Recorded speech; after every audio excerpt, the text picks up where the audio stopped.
Good evening. Oh, everybody's mics are disabled, aren't they? They are, yes. We'll just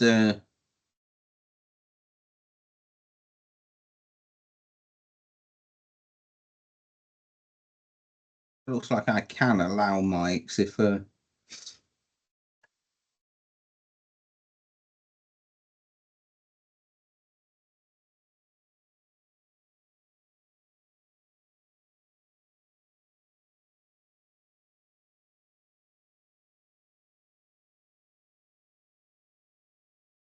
Chat function.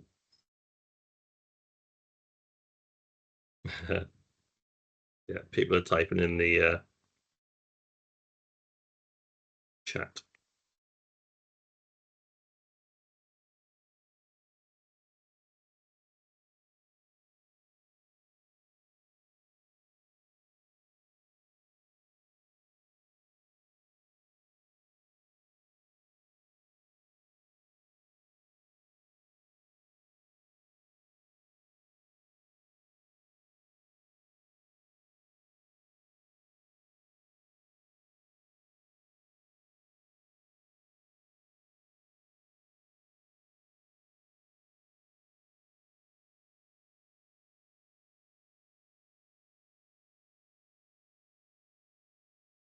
No problem, Suzanne. Thank you.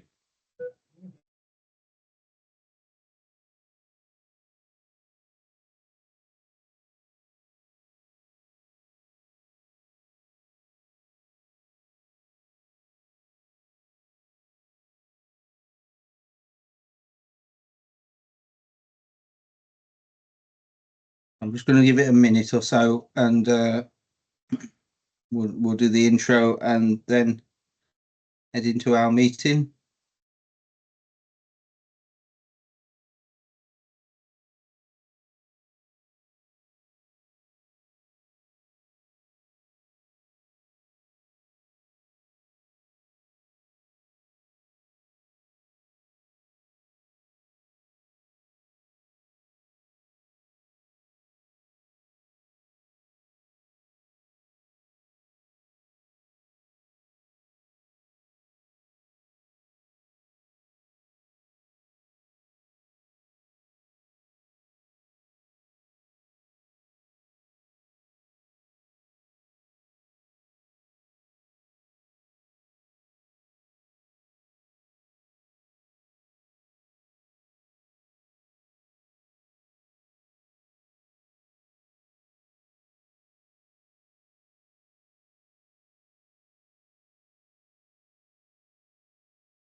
Okay, shall we make a start then? I think since we've got 9 people in, I believe we were expecting about 40.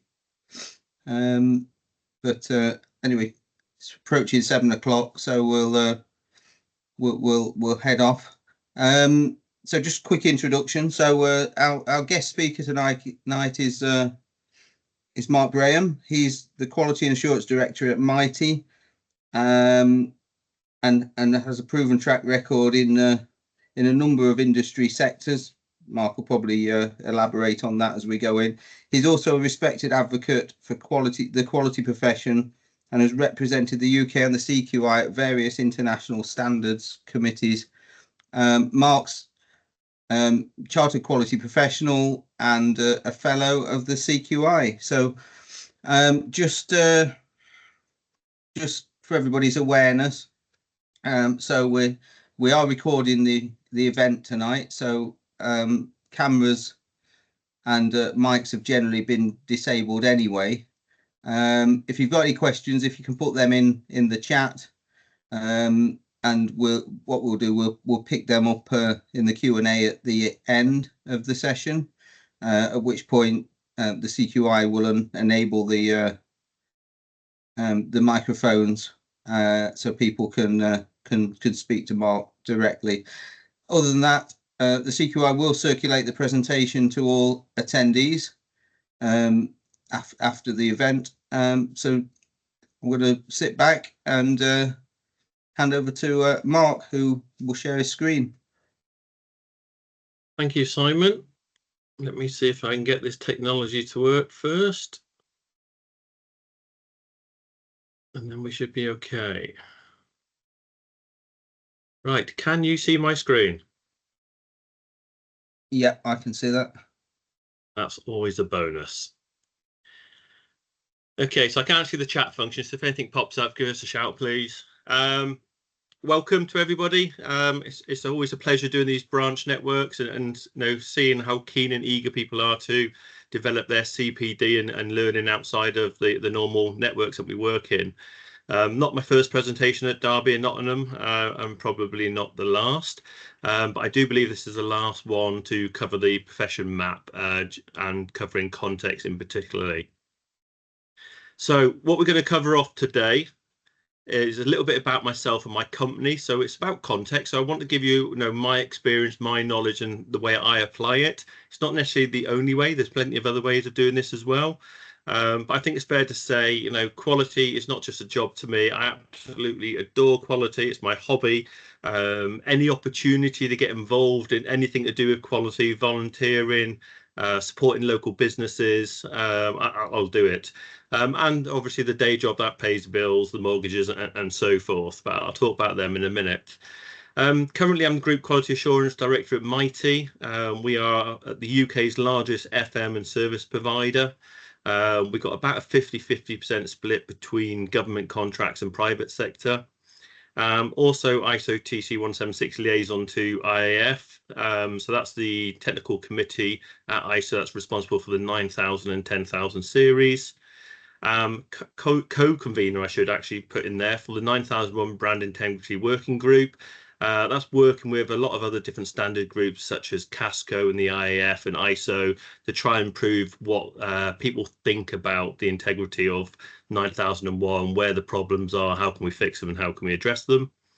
I'm very lucky. It's only a small group of people, but I'm also part of the Chair Strategic Advisory Group. So the strategic direction of TC 176, when we're going to do revisions, when we're going to update things, and deal with the problems and queries that we do get as a technical committee under ISO. As I said, I like to volunteer for everything. I'm also BSI Training Academy advisor. I won't be pushing training on you today, but they have very, very good pathway versions, and obviously IRCA approved training provider. And outside of it, it won't surprise you this probably, because it takes a lot of skill and patience and repetitiveness to get it right. Also an archery GB ambassador and county champion, and that's what I do in my spare time besides many other things. Okay, so coming from Mighty, as Simon said, I've got a fair wide range of industry experience, so roadside breakdown industry under the AA, financial institutions, insurance, credit cards and so forth. Veolia, waste management, wastewater, energy from waste and things like that I've done, and now I find myself in Mighty.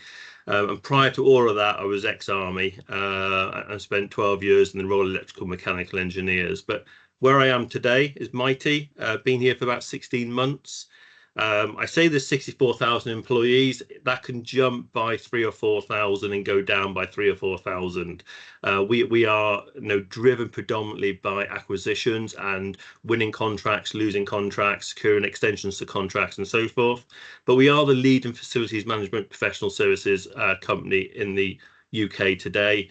You'll be surprised what we're actually involved in. Technology is key for us. So if anybody's used, say, a self-serve till, We've got some AI technology over that to measure where your hands go and what where your elbows go and things like that. Security, cleaning. So if you've got a big office building, we've got sensors under tables. So if an office hasn't been used, why clean it? So we can actually read that information back to the cleaners so they don't have to clean it.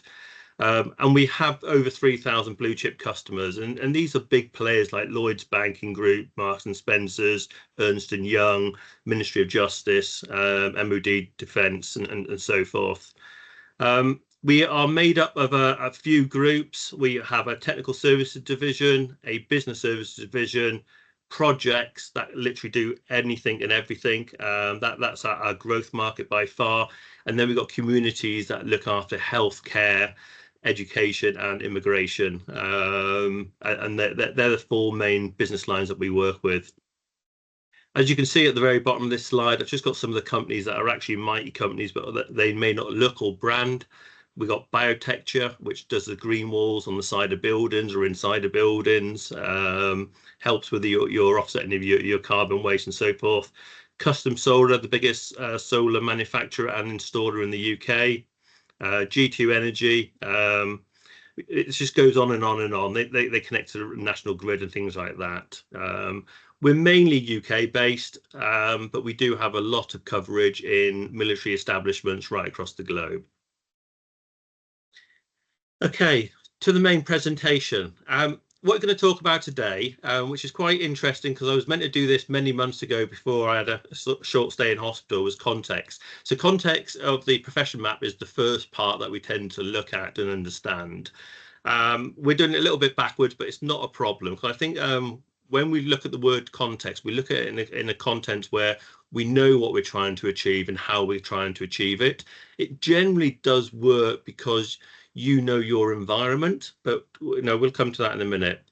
So there's four main themes with context. You've got your customers in your marketplace, and we'll cover each one of these in more detail in a minute. Legal and regulatory requirements and voluntary standards, because we all know things like ISO, Achilles, Avetta, NERS. There's so many different schemes out there. Some of them you have to do, some of them you don't have to do, and some of them your client forces on you. And then we've got partners and suppliers, and we'll talk a little bit about what's the difference between a partner and supplier, and how would you actually collaborate with them, and how will you work with them. That could be your simple supplier input, process, output, customer type relationship, or it could be true collaboration where you both work really closely together and you really try and strive to enhance the products and services for the customer. And I think one of the most important one that doesn't get enough time or coverage really is the structure and the identity of the organization. And we're thinking about things like your vision, your mission, your values, your objectives. Where do you sit within the architecture of the business in general? How do you operate? How do you live and breathe? What's the DNA of your organization? Okay, so as a true quality professional, I haven't redesigned the wheel. I've taken a lot of information off the CQI website. We've all done these training courses before. So here we are going through each one. So as we know in the previous modules, each area has 4 tiers. And the 4 tiers really relate to your knowledge, your experience, your practical application of each area as you go down. And you could almost see it as a development route going through different tiers if you want to. But tier 1 for customers and marketplace, and really think about this, really put yourself in the shoes of somebody else and ask yourself these questions on how good or bad you know these. So are you aware of your organization's sector? Now, what is it? Is it medical? Is it oil and gas? Is it service? Is it manufacturing? And who are your customers and stakeholders? Now, I think they probably missed a trick here with the word stakeholders, because we define that quite often about having a stake in the business, where 9001, for example, use interested parties, and that probably opens it up to a little bit bigger. So if you're thinking about that in a context perspective, your customers, your marketplace, your neighbours, then you can actually expand it with interested parties a lot better than we can with anything else. And then what's your value? How are you different than any other organisation? So give you some examples from the past. The AA, no, they done breakdown services, but so did the RAC, so did Green Flag. But why did people select the AA over the RAC and Green Flag? It wasn't down to standards. It wasn't because we all had 9001, we all had 45,001, we all had 14,001. They were like almost standard for everything. So what's the true value? What do you offer your unique selling point above and beyond everybody else that's in this same sector as yourself? The tier 2, it goes a little bit further, and what this is trying to get you to do is to understand where your organization is going. Now, the easiest way to do this in my experience is when you're doing objective setting and you're doing a 2-year, 3-year, 4-year, 5-year plan, push it out as long as you can. Now, as CEOs come and go and the direction of the organization might change, if you don't have a 10-year, a 15 or a 20-year plan of where you would like to be within that sector, where you'd like to be in that marketplace, how can you ensure every project you do, every change control you do, every standard you implement is working towards that goal? And that's why it's quite important. Now, unfortunately, British industry, not that great at this side of things. We tend to look for short-term gains, short-term profits. Or if the CEO's only got, I don't know, 5 years left of the working career, then 5 years for bonuses and objectives, it can drive the wrong behavior. And I see quality as driving some of that behavior and transparency to make sure they come out really clear. And a job that we all love doing, the policies, the strategies, they're all good on paperwork. But the key word here really is plans. How do we know we've got the plans to achieve those objectives? How do we know we've got a plan to achieve that strategy of that business? And if you haven't, it won't stick together and it'll never move forward at that rate. It'll keep changing, or you'll fail because of IT, you fail because of skills, you'll fail because the marketplace didn't take action. You'll fail because you didn't have the resilience built in. There's loads of different reasons if you don't think those plans through. Tier 3, this is quite an interesting one. It's almost like a crystal ball sometimes. You know your industries very well, especially if you've got a lot of experience and sector knowledge and you've worked your way up through the grades or promotion or ranks, because nobody goes into quality from day one. It's always a second career or third career. If you can apply that knowledge and you can change the way the organization looks at quality, beyond the defects, the reworks, the complaints, and it's embedded into everything that you're doing, this knowledge can be very, very valuable. And knowledge management seems to be growing and growing in the sector. The old time when we had Bob in the shed who knew everything, and as soon as he left or retired, things started to fall apart, because how do you capture that knowledge? And that's where we've got to be really important that we can do here. And second part of this one really is, I like to call it the consciousness of the organization, really. When we assess things that go and happen to our business, decisions, actions from the executive leadership team, from the project leadership team, from any of the senior leadership teams, from the business divisions, we have to be the consciousness of the organization and challenge. Have you thought about that? Where's your data to prove that's going to work? If you don't do that, then we'll always be in this constant cycle. Quality's never delivered value for us. Quality has never actually given us anything above and beyond ISO compliance from a certification auditor, for example. And we want to move it forward from there.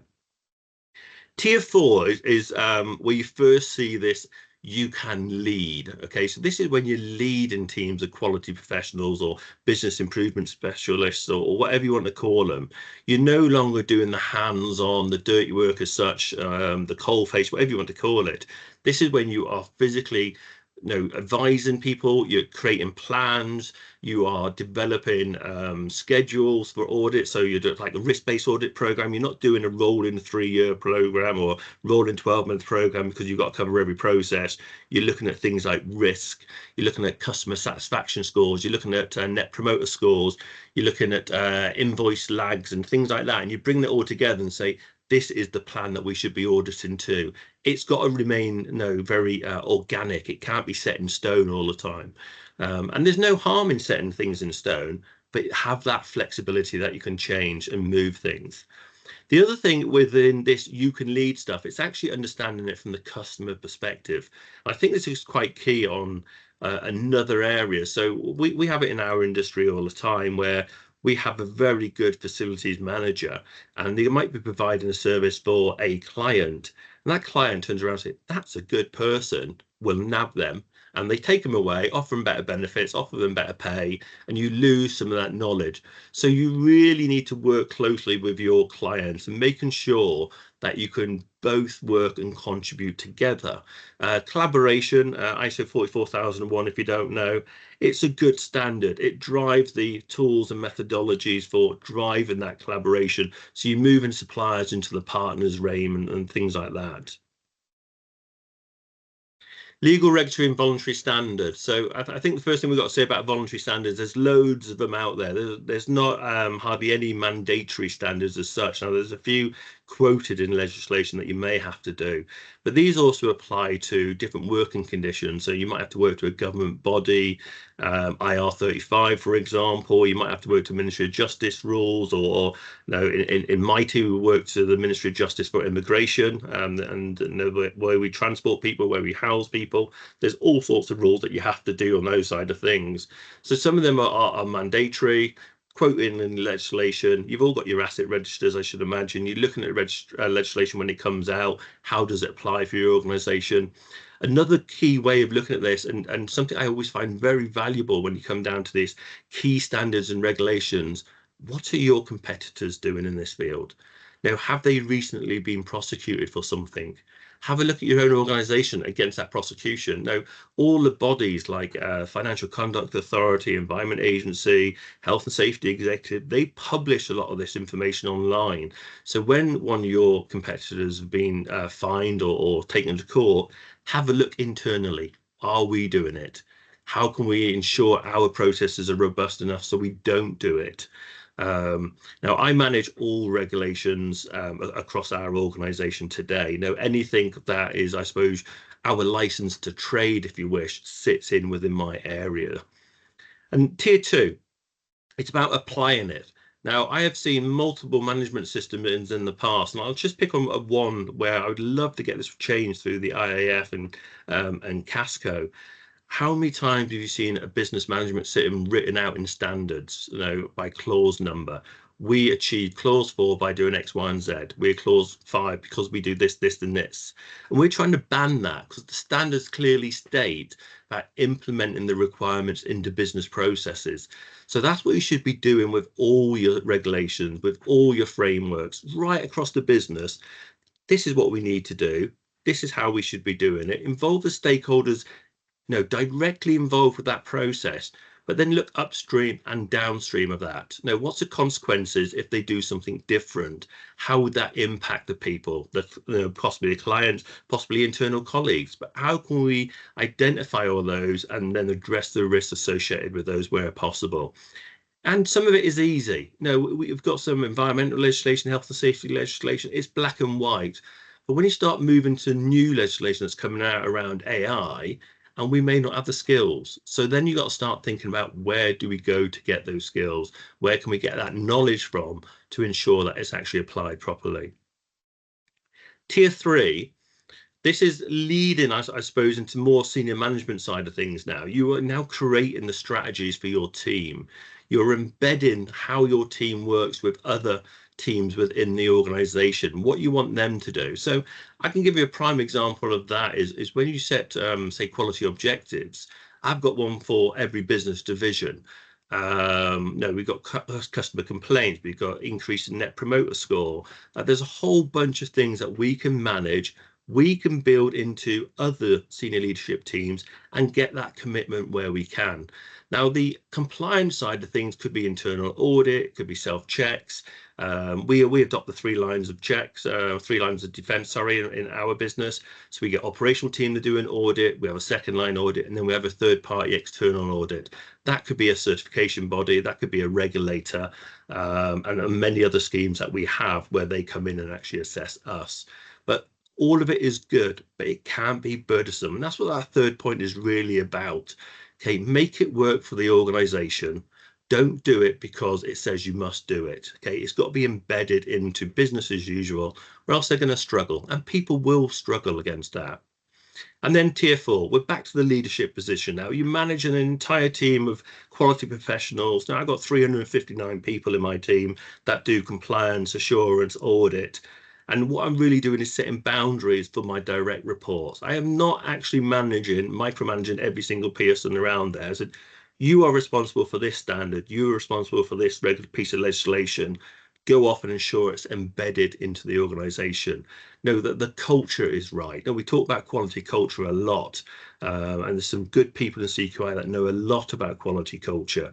But if they don't change, if they haven't got the ability to change quickly and be agile, we will be left behind and your business will not progress. And I think that's very, very key. And then the final one is talking about risk management activities. We talk about risk and opportunities a lot. But my right-hand man, well, in this case, right-hand lady, actually, is a risk team. I am speaking to the director of risk management literally every other day. What's wrong? Where are we going wrong? Where's the risk appearing from? What's happening? What's been in the media about us? What's a top #1 complaint? What risk controls are failing that we need to check and make more robust? And all those questions come out over and over again. And in our business, it doesn't have to be the same in every business. We've got the audit committee, we've got the risk committee, but we also have a group assurance committee as well. And they look about all these trends across all the governance, risk, compliance, quality, audit, business continuity, information security. You can go on and on and on. And we all come together and talk about these trends to identify any weakness. Partners and suppliers. This is quite key. Now, partners, I always tend to describe these as being mutually beneficial, as we used to in the old 9001 standards. These work together with your organization. Now, you may employ them. You could have a 50-50 stake, like a joint venture or something like that. The polar opposite of suppliers, where you pay them for exactly what you want, an actual service, an actual product. And that's the clear difference. They can be managed similarly. They can be performance managed. They can be assessed. They can be audited in the same way. But there's different ways of doing it. And I think partners are a bit more collaborative. They want to work together. They want to get the best results for both parties. They want to do better for the client. Where suppliers, generally, we may well be the client, but we may not be the end customer or the end user. But they serve us, we pay the bills. And that can be a relationship that's quite difficult for some people to understand. So what we're trying to do here is what's key. Now, if you look at your supply chain, depending on the size of your organization, you will have thousands upon thousands of suppliers. Then you've got to start looking at the regional suppliers versus the national suppliers. And if a supplier went under tomorrow, what's their credit rating like? What's their finance like? Is there anything you can do to consolidate it? Do you put all your eggs in one basket and hold up an organization? Do you acquire that organization because they're critical to your success? Loads of different things that you can think about. Is that supplier providing you stuff that they give to your competitors as well? Is that something you want to maintain? Is that something you want to change? No, because if they give something new to you, they're going to give it new to another competitor. So you want to try and change that wherever you can. And the key one now is societal stakeholders. And again, I don't think there's so much of a stakeholder. I think they're an interested party. Your neighbours may not like what you're doing. Greenpeace, as a non-profit organisation, may not like you because you're burning waste or something like that. But at the end of the day, you've got to consider these people. They can cause a lot of brand damage and impact your quality of your products and services. And what can we do as quality? Now, I think under tier 2 there, get involved. We like doing supplier audits. Okay, it gives us a little confidence. We get used within our procurement system. If we come down to, say, an open tender and we have 3 possible people that are very, very good at what they do and the sales pitch is very good, we may go in there and assess them. We'll have a look at their management system, we'll have a look at their safety records and a whole bunch of other things, and then we can give that feedback. So it's a quality business improvement mentality to say, we think this is the best one. This one's moving forward. This one has lots of initiatives. This one has really embraced technology and willing to work with us to get, the best result for the client. And we've got to think about these things. Defining requirements. Now, I've done this in my last 3 organizations at and it's caused a lot of heartache in some points. So we say you must be certified to 9001, for example, but we don't say UCAS accredited or an IF member accredited to UCAS 9001. So I get that into the contract now. So promoting UCAS, obviously, because it's in a UK organization, but you can promote it differently, because so many suppliers could come back to you and say, we've got 9001 now, you have a look at it. They've paid £250 for 2 days and they got a certificate on the wall, but because it's not UCAS accredited, it's not really valued. So how good are they at delivering their products and services? And that's what we want to really work about. Now, performance management of suppliers is definitely being grown. It's not so much you give us a product X, we'll give you the invoice and we'll pay it, and that's the end of it anymore. Now we're looking at a better supply chain, whether you call it right first time or just in time, and you've got all these little acronyms that you could use, but it's actually improving the way we work with our suppliers. Can we give them more work? Can we consolidate other contracts with a single supplier, or a multiple, like a talent bank of different suppliers, a brokerage type system, if you're going to go out in that market in the waste industry, for example, and they can bid for work and things like that. I don't know if you use any pre-approval systems like Achilles or a Veta, where they can actually put jobs advertised on there because you're a member of these schemes and you can bid on these works. You can actually put a contribution in there. So there's different things like that you can think of. Or you've got the polar opposite of that, where you say, unless you are a member of should we say Safe Contractor or CHAS, we will not work with you. Now, unless you're accredited certification to ISO 9001, we will not work with you. And there's things like that that you can really do to help the procurement team to get a better standard of people. This isn't a race to the bottom. It's not the cheapest gets the contract. It's the best quality. There's something that you can have that confidence and resilience over. And then finally, you've got the tier 4. So this is again back to the leadership things again. This is you managing the activities of that team. You're selecting suppliers. You're really driving that change through suppliers. The MOD, for example, we have a monthly meeting on innovation, they call it, business improvements. How can we make things slicker, faster, smoother, easier? What can we do with data? What can we do with AI? We are really trying to upscale it. And that's the engagement with those suppliers who then want to work for you. And we can work together to get that great partner relationship where we can. And then we've got the other issues of that about sustainability and improved quality. It's great paying an invoice. It's great receiving goods. Goods inward, goods outward, pay. That's all straightforward and simple. But actually building that relationship, so make it stronger. Now, make them maybe the single point of contact for a product, a service within the UK or within the European Union. It will drive the favoritism. It will drive the benefits of having that true partnership with individuals, and they will be loyal to you. And it's no different than who do you pick to collect your waste at the end of the day? Loads of company out there, but do you want a national contract, for example, with one provider that then outsources it or uses a brokerage system? Or do you want regional or even postcode suppliers? So then you could be managing 120, 150 different suppliers for doing the same activity. And this is what you're trying to do with this area here. Really make those hard, difficult decisions where you possibly can. Okay, moving on to probably the most important one to me is structure and identity of the organization. As you can see, I've only got tier 1 and 2 here, and then tier 3 and 4 on the next slide. It's a big section.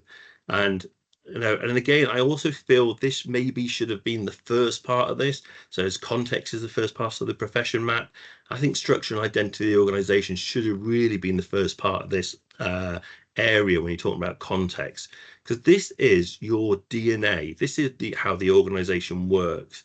Now we're talking about the mission, vision, values. I can talk about a meeting we went to in Mexico City, and we talked about which one comes first out of mission, vision, and values.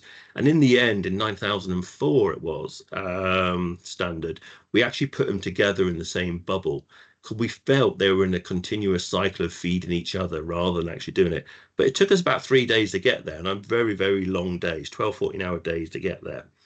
And then you've got the culture and ethics of the organization. Now, that can be difficult depending on the scale of the organization. And if you grow by acquisition and mergers, you're picking up other cultures and other ethics. No, it's only about 3.5 years ago, Mighty acquired Interserve, a massive FM company in their own right. And we had to work endlessly to get those two cultures together. And there's a lot of work to be done in there. And if anybody doesn't really understand organizational cultures, it does take about 5 to 6 years to actually change a culture of the organization. No, maybe you want to be a bit more open. Maybe you want to be a bit more flat in your hierarchy of the structure.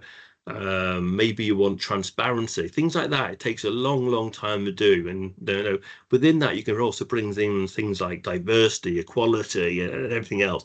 It can be quite difficult. Talking about objectives and goals, it's quite hard for us as quality professionals to get those into the strategic area where we need them to be. And in my experience, now I've had a 7,500 employee company, 14,500, now up to 64,000. It's basically been the bigger the company, the easier it's been with me. And I don't know why that happens. I always thought it would be the opposite. But what you've got to try and do is, these are the business divisions. These are what they're trying to achieve. Of course, they've got financial objectives, but they still want to enhance customer satisfaction. They still want to reduce the number of complaints. They still want to, grow their portfolio by delivering more work than they're actually contracted on. And all those areas sit in these goals and objectives. So when you sit down with any managing director setting objectives for their division, you really want to say, what are your top 3 or 4? What do you need to get to your end of year result and your 3-year strategy, your 5-year strategy? And when they start talking, if you understand the company, if you understand that the client, the sector, you can actually start adding value to this area, and you can actually start saying, that's a good objective, but how would you measure it? Now, that's a good goal, but what's the plan to get there? And when you can start having those conversations with people, they'll start rethinking, not to be negative, not to put blockers up, but to challenge that thought process. You've got to get here somehow. This is where you need to be successful, to grow, to enhance client satisfaction, or to go above and beyond. How do we help you to get there? And they could name a few risks maybe, and you can help them there. Quality, it's a difficult word to play with. Now, we've all had that conversation. What's the elevator speech about quality? If you was in with the CEO going up the floors, how would you describe quality? Now, I've recently just written a paper for Mighty of what quality means, and I've done it from multiple settings. Rather than use 9001 or 9000 in this case definition of quality, set of inherent characteristics, it's a bit blah blah blah. We really don't get that swing of things. I've actually said, no, as a client it's this, as an employee it's this, as a supplier it's that. And I've listed different things that could actually apply to them. Things like suppliers, they want steady workload, they want payment on time. They don't want to hold massive levels of stock that they pay for and we buy and dip into when we want to. They want it to be a great place to work. They want transit to work. A whole bunch of different criteria. So in the end, I've actually come back to this thing. There is no one definition of quality. It's very much in the eye of the beholder. And this is what we got to drive. Quality is not one thing to any single part of the business, but they will have business objectives. They'll have business goals that need quality to be delivered. And I think that's very important. Moving on to tier 2. It's quite interesting where you can actually get involved in this. Now, I'm in a very lucky position. I get invited to all the senior leadership team meetings, probably every quarter now, over each division. and I can have these conversations. Some of these conversations when I first came on board was just being quiet in the back of the room. Hello, I'm Mark. I'm the new quality assurance director, taking over from other persons, and I just want to know what makes your business tick. What's important to you. And if you say what's your quality objectives or what's your quality aims, they just look at you stupid. But when they start talking, you go, that's a quality objective, so you write it down. Well, that's a quality goal. I can write that down. Oh, they've got a problem there. That's a risk and an opportunity. No, and I can start doing that. And then when you talk to them at the end of the day, thank you very much for your time. I've noticed you've got this, you've got that, you've got that. So you're actually helping the organization. You're selling your products, your services to them, how you can help them achieve their goals and their objectives where you can. Now, for that, we have to have competent people. And that's probably my biggest bugbear in our world today, in the certification world and the ISO standard world and all that lot, because we're having this drive to have multiple certification bodies, multiple management system standards. And the big question we've had with IAF, with TC 176 and a few other bodies, how many lead auditor certifications can you possibly have and be competent in them? So no, if you look at say 45,001 for occupational health and safety, the status quo qualification, although not written in black and white anywhere, is probably a NEBOSH certificate. 2 weeks on a course, or 10 weeks, 1 night a week, whatever it is, to get that underpinning knowledge and information to make yourself very competent in it. With 9001, it's a little bit weaker. With 14,001, again, even more weaker. No, and what we're trying to say is a 5-day course does not make you an expert in these areas. So when you start throwing in other areas that may be monitored by statutory and regulatory requirements, I'm going to think of, say NERS, which is the accreditation system you need to connect to the national grid. They are very, very specialist. So how do you get that within your quality team? You're never going to be a high voltage engineer, or unlucky, unless that's a previous career. So you've got to learn to get that competence for your quality team. If you go out there to audit, you've got to try and add value. If you talk the same language, if you're skilled to a similar level of competency, you'll be able to have that conversation. Now, I don't know about your organizations, but I think training over the for just before COVID and during COVID took a bit of a hammering in budgets, but I'm definitely seeing the green shoots now of success and training budgets going up and up and up. And training providers have actually changed the way they deliver training, whether it be e-learning, face-to-face, remote. There's nothing worse doing a course where you're paying just as much in accommodation as you are for the course fees. But this is about driving competency in your teams. Okay, send them. The first thing you do for an audit, for example, is that person competent to do it? It's the first thing I ask when I go in to look at an area. Am I competent to audit this area or to write a business improvement program, project initiative, or whatever else? Get your people confident in what they're delivering so they can actually write value, for adding findings wherever you possibly can. And then the other part is, what do you already have? We've been in this organization for a long time, and it's been I've seen it in so many other suppliers when I do second party audits and reviews. The quality team is that office in the corner. It doesn't need to be. Join other teams, be part of other teams. I mentioned the group assurance committee. We've got InfoSec in there, got business continuity, got risk management in there. And in smaller companies, they may well be the same person wearing 3 or 4 hats. Then bolt yourself onto the finance team. So when they're talking about things, that they're in the red in because it's taken more hours to deliver the product, it just gives you information. Or HR, our absence rate, our turnover of staff is changing. Why is it changing? You can actually help them to deliver better results. You've got the tools and the skills to investigate these things, to audit these things, to look at data and help them wherever you possibly can. And then if you go to the HR director or somebody else that you can escalate it to and say, if we done X, Y, and Z, I think it would reduce retention, turnover of staff, sorry. If we do X, Y, and Z, it will increase retention. because our induction plans are not very good, or no, next door keeps nabbing all our staff because we're paying just a fraction over the minimum wage. If we put another 20 pence on that, it'd make a huge difference. You can have these conversations. They may not always work, but you can have these conversations. And then tier 3. This is quite important for us as quality professionals, because if we don't understand where the organization is going and where the I suppose the future of that organization is, because it may well change. You could be a facilities management company today and a construction builder tomorrow. It's literally that big and change that we swap around with organizations. How many more years will it be before we have global organizations that pretty much own everything because they've got so much money? You look at the powerhouses of Google, Apple, Amazon. They've got so much cash to buy so many organizations, and they're absorbing all the small, medium enterprise things. So you've really got to look bigger. And I wouldn't try it. Go out there, look at people in your sector. Look at who would you buy. If you had the opportunity to acquire an organization, why would you acquire that organization and drive that change? And then look at the position of your organization.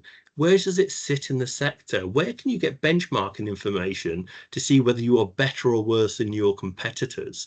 And I think it's very important to understand your competitors right throughout this process of context, because they are going to be there chasing you. And if you do something first, so we know first to market always tends to make a lot of profit, or you could be second to market but with a better product. But you've got to understand your organization and where it wants to go. The other part is for seeing the future competency of your quality professionals. A couple of times I mentioned AI. It's a bit of a buzzword floating around everybody. We're using Copilot right now, and it's a brilliant tool. I absolutely adore it. It makes my life a lot easier. But what's limitations about that? How is it going to help us build management systems? How is it going to help us to implement quality across the group or in multiple sites or multiple contracts? And that's what we need to do, is try to, how will it work, assess if it will deliver the results we need, and then how are you going to manage it, how you can control it, will it be effective? We're a couple of weeks away from putting an AI framework over our management system, and you will be able to ask it questions just like you do with Siri now. How to book annual leave, and it will tell you how to book annual leave, reading the data within the management system. So no longer need to look for a process or a written procedure or whatever else on SharePoint or wherever you store your document. It will tell you what to do. And that's how do your quality teams then audit that content? How do your quality teams check that the individuals know what they're going to do? And I think that's a key thing about upskilling the teams. What we've got today won't be fit for work tomorrow, and that's the thing we've got to do. And then finally, tier 4. This is the big one to me. This is what I can comfortably say. This is what I do pretty much day in, day out within Mighty today. So really, I am seen as a trusted advisor. I go out to the organization, I speak to people. I'm adamant to fit in, I don't know, 100 sites a year. I try and get out there and visit, speak to the troops on the ground, the people in the coalface, whatever you want to. I was in Russell Hall Hospital yesterday, and they were building up the surgical packs, and sterilizing them and wrapping them and all that lot to, what was that one? 13485 medical devices stuff. And they really appreciated it. They really know. They said they had a few problems. No, we're addressing those problems. No, would it have been escalated up? No, how would they escalate that up if it didn't go through normal processes? And then, I've talked right throughout this about getting in front of leadership. Now, whether that's through an audit, whether it's through planning stage, but you've got to get them on side. You've got to talk their language. You've got to be able to help them. The days gone by of here's an audit report, there you go, get on with it. It's here's an audit report, these are the opportunities for improvement. I don't mind if they're majors, minors, or whatever else. They're all opportunities for improvement as far as I'm concerned. And we are here to help you. No, we've seen it in this business. We've seen it in a supplier. We know what works, and we'll give you those tools to help you get that across the line.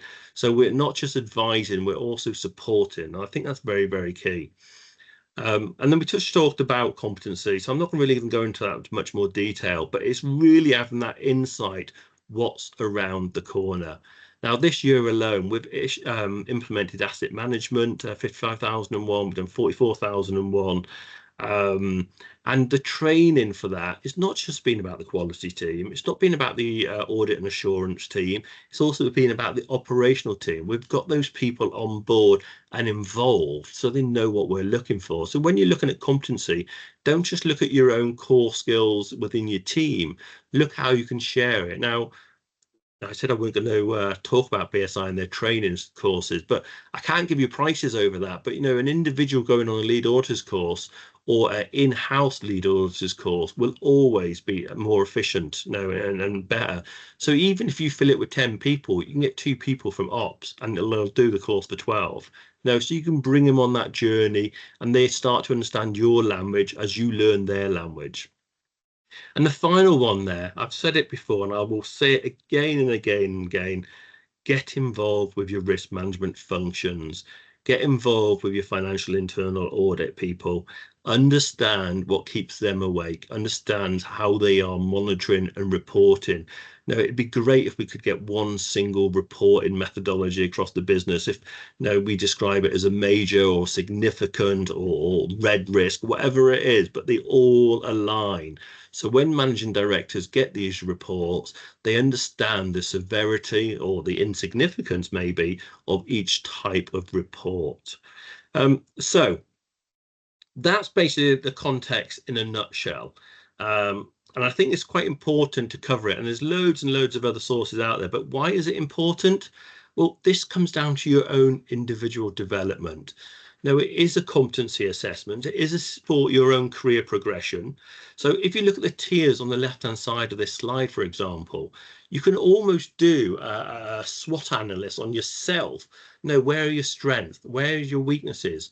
Go through those tiers for each one of those customers in the marketplace, legal regs and voluntary standards, and mark yourself against this criteria.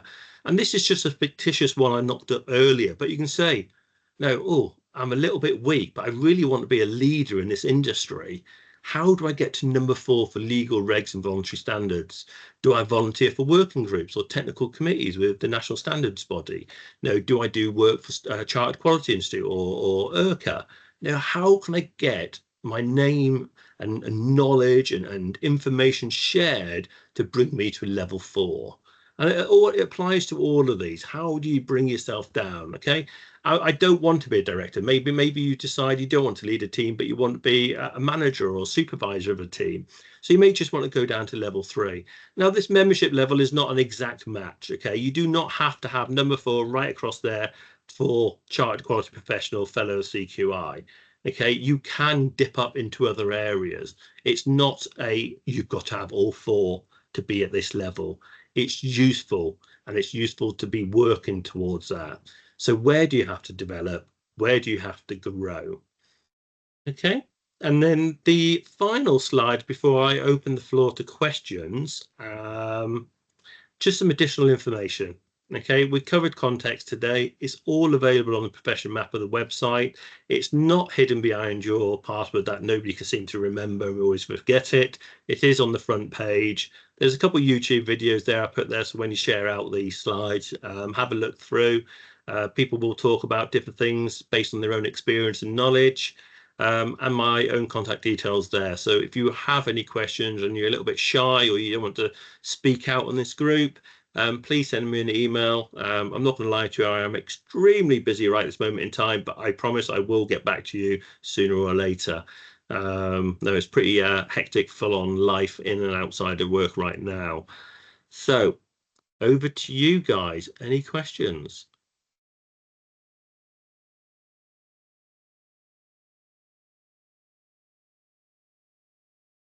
Nope, your mics are muted.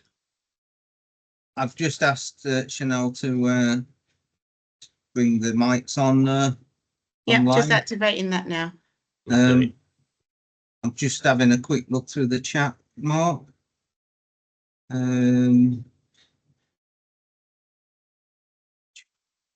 So Jonathan says, I'm just trying to remember what part he wrote this for, but effect, or should this be effect? Effect passive being done to you, or effect being active you are doing?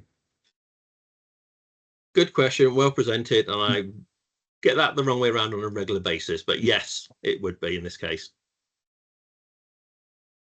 Simon, I've actually suggested to Jonathan to feed that back to the CQI. It was on a written slide, Mark. Yeah. It was part of the CQI's words. So it depends on the quite a few areas when I copied them over. It depends on the formality of the English. Yeah. Affect is a verb and effect typically is a noun, but in formal English, effect is a verb and is much stronger in talking about making something happen. And effect as a noun is talking about the outcome, and we generally want to talk about outcomes. So on that, I forget exactly which slide it was. It might have even been the first one of the map.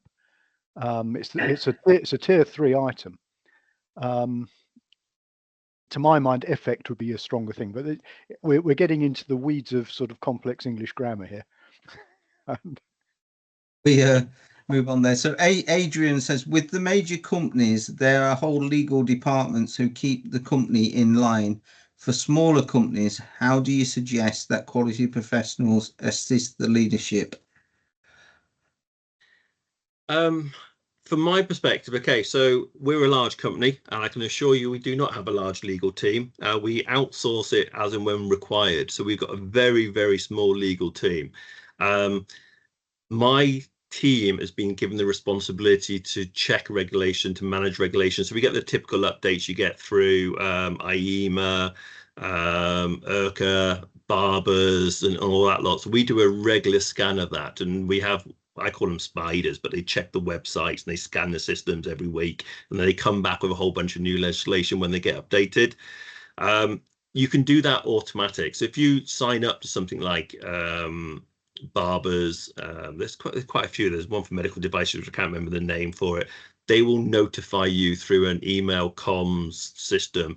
This legislation is updated. This legislation is updated. But the hardest thing you've got to do first, before you do any of that, Adrian, is get your legal register up to date. Now, I've seen it so many times, especially second party audits. I'll see a register for environmental legislation quite often, and then nothing for quality. Or if they have got quality, it's generally customer focused, not products focused or things like that. But then you've got to start thinking about the wider things. So you look at, I always say there's 4 journeys through businesses. So you've got the customer journey. So what legislation applies to the customer? No, and that's all your products and services, the onboarding, selling, marketing, and so forth. Then you got your project. So this is your ad hoc stuff that sits outside of your normal business as usual stuff, and that can be covered things like construction, CDM, and so forth, Building Act. Then you got your employee journey. So where's all your legislation do with employers? No, working time directive. No, diversity, equality type stuff, all that type of stuff. Think about it and write them down. Speak to the managing directors, speak to people. There will always be something. Look at your risk registers. What risk does your risk registers? I don't know if you've got a functionality to look in spreadsheet and just do legislation, a lookup or something like that. It's everywhere. But once you've got your master list, it is then easy to maintain it. I would probably recommend subscription to a service if you haven't got it already. Thank you, Mark. And I have one more thing in the chat, and then it's over to the floor to keep Mark on his toes. So if you can be thinking of your questions. So Suzanne, lastly on the chat, Suzanne, I'm not aware of what Copilot is. How does this help you? Oh, that's a presentation in its own right. We've only got 300 licenses in Copilot from Microsoft, but the simplest way to describe it is it gives every individual their own personal assistant. It can manage your calendars. If you come back from leave and there's, I don't know, 100 emails titled the same subject, you can say, can you bring me the top 10 pertinent points? And it'll bring you the top 10 pertinent points from all that email chain. So you know which ones to respond to. On a Teams call, and I would love to do it with you lot, but because you're not on the license scheme, I can't do it. So when we have conversations now like this, it's recorded, so you can play it back later on. It's transcripted. But with Copilot, you can say, write the minutes and list all the actions. And it will produce you a Word document with all the actions and all the minutes. Now, it's not perfect. OK, there are some odd tweaks you got to do, bullet points, spaces and things like that. But it's phenomenal. And my favorite one right now is Excel. So remember all that coding you have to do in Excel spreadsheets? Forget it. Just ask it, can you divide column D with column E, put the answer in column C, and then divide that by column G, and it does it for you. There's no coding, no adding, no brackets, open brackets, sum, if, and all that stuff. It's phenomenal. And I would go as far as saying, and I wish my phone, it is probably saving me 8 hours a week, which they have happily filled in other stuff. Thank you, Mark. Wow, I want the license. It's brilliant. Any more questions from the floor?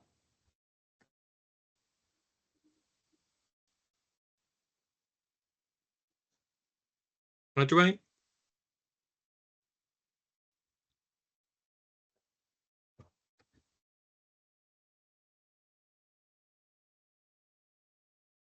I'm sorry, Dwayne. I saw the blue box flashing, but I did not hear a single word of that. Is that just me or is that everybody? I didn't hear anything.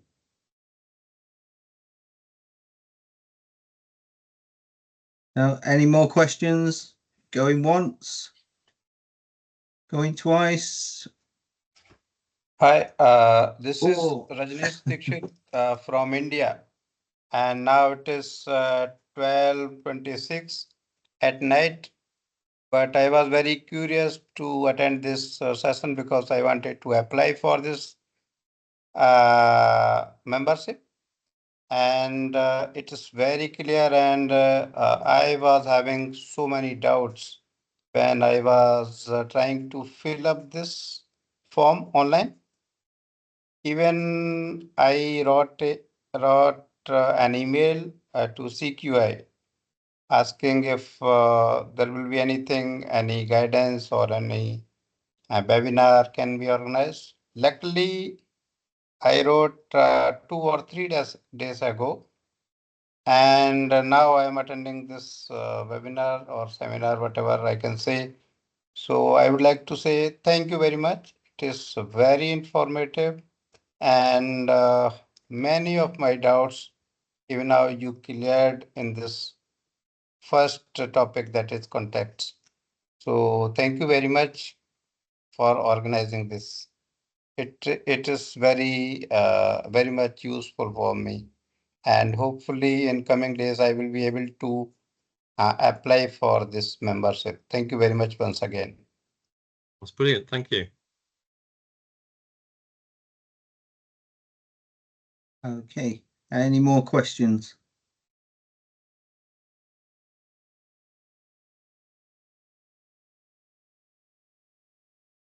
I'm going to round off the session then with just a few announcements.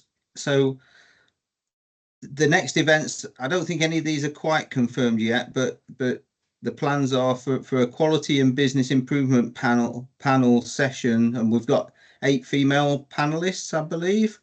So we're planning that for the 26th of September this year. And then to finish off our year of events, we have a visit to the Amazon site. I'm going to have to ask Suzanne which site that is, but that's being planned for the 22nd of October later this year. So if anybody's interested in what Amazon do in the world of quality, then 22nd of October, be there. Where is that, Suzanne? geographically? East Midlands Airport. So like between Nottingham, Derby, Leicester. Okay, brilliant. So other than that, we now enter a period of networking. So the formal session is now finished, but for the next 15 minutes or so, everybody's welcome to stay on for some chat and networking. Otherwise, thank you for attending, and hopefully see you for the session in September. But yeah, hopefully Mark might stay on for a bit of a networking if you can. Yeah, over to the floor.